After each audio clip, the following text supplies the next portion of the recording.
हाय parents.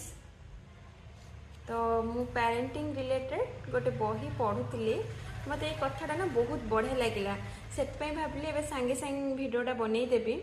तो ये गोटे बढ़िया कथाटे लिखाई जिते आपण एज 60 हो आफ्टर रिटायरमेंट आपण को कहीं भी पचारे आपणकर केतोटी प्रॉपर्टी अच्छी आपणकर केतोटी घर अच्छी आपण को कार यूज करुछंती आपण को बैंक अकाउंट रे केते टंकार एफडी अच्छी केही भी पचारिबेनी। केवल दुईटी क्वेश्चन आपण को पचारिबे आज्ञा आपण को देह भल अच्छी किसी सुगर बीपी ये सब नहीं तो जदि भी अच्छी ठीक ठाक मेडिसिन खाउथुबे। आ सेकेंड क्वेश्चन पचारिबे आज्ञा पिला माने आपणकर कौन करुछंती।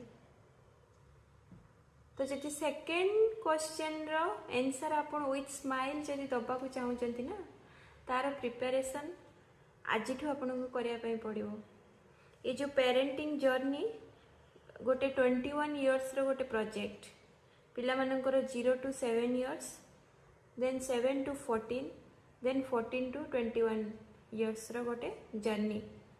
तो यही टाइम रे आमे जदि पिला सहित physically mentally emotionally with love care सबू जदि कनेक्शन बहुत स्ट्रॉन्ग बिल्ड करथिबा ना ताले आपन को कौन सी भी टेंशन रहिबनी।